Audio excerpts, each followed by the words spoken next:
कल हम लोग कमरे में बैठे बैठे परम पूज्य श्री बक्सर वाले मामा जी की चर्चा कर रहे थे। श्री नारायण दास भक्त माली जी महाराज, आहा कितने अद्भुत महात्मा में।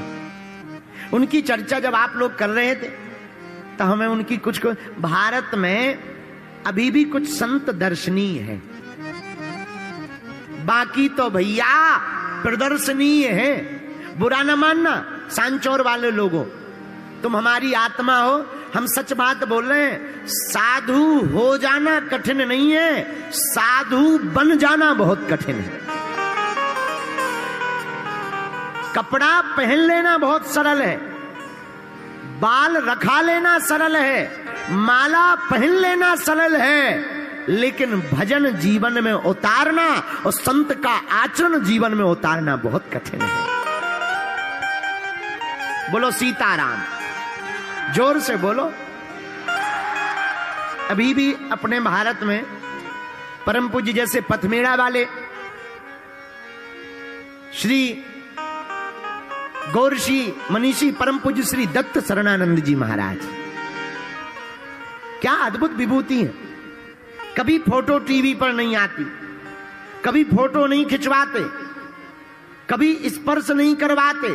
क्या नियम है, क्या परंपराएं हैं। भारत में कुछ ही महात्मा हैं जो दर्शन करने योग्य हैं। आज ही आते समय हमारी बात बरसाने वाले परम पूज्य श्री विनोद बाबा जी से हो रही थी। आहा क्या विभूति है। श्री राधा रानी जी की कितनी अद्भुत भक्ति है। बात करते करते ही उनके नेत्र सजल हो जाते। 18 घंटे श्री राधा रानी जी का भजन करते, एक ही झोपड़ी में पड़े रहते, ब्रज छोड़कर कहीं बाहर नहीं जाते। भैया ऐसे संतों का भारत में अब होना बड़ा कठिन है।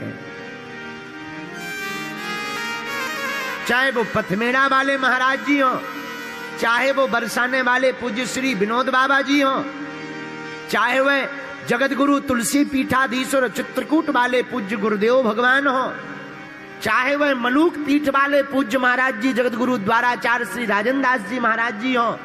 ऐसे संतों के दर्शन वर्तमान के समय में सतयुग स्वर्ण काल युग है। इस कलिकाल में ऐसे संतों के दर्शन करना ही परमात्मा के दर्शन करना है। बोलो जय सिया राम।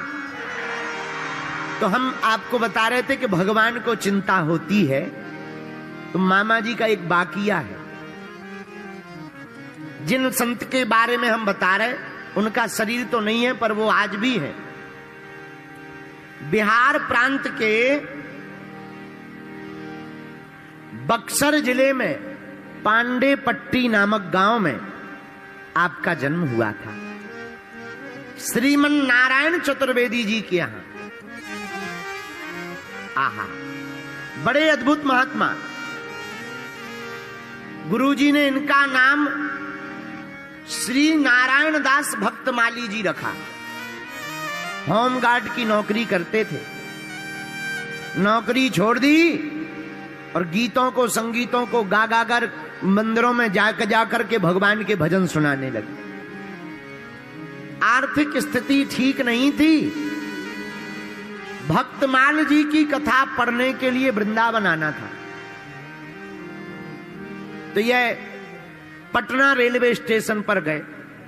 तो टिकट के लिए रुपया तो थे नहीं, पर इन्होंने सोचा अब जो होगा श्री किशोरी जी कृपा करेंगी, अब वहीं देखा जाएगा। और पटना रेलवे स्टेशन पर आकर बैठ गए। अब टिकट है नहीं, कैसे जाएं? महात्मा आदमी कहीं टीसी पकड़ ले, बेइज्जती कर ले, जेल में डाल दे, अच्छा नहीं लगेगा। वहीं एक कोने में रेलवे स्टेशन पर बैठकर आंखों में आंसू भरकर रोने लगी। श्री किशोरी जी को प्रणाम करने लगे और आंखों में आंसू भरकर रोने लगे। भैया आपने अपने मुंह से खुद इस घटना को कई बार कहा।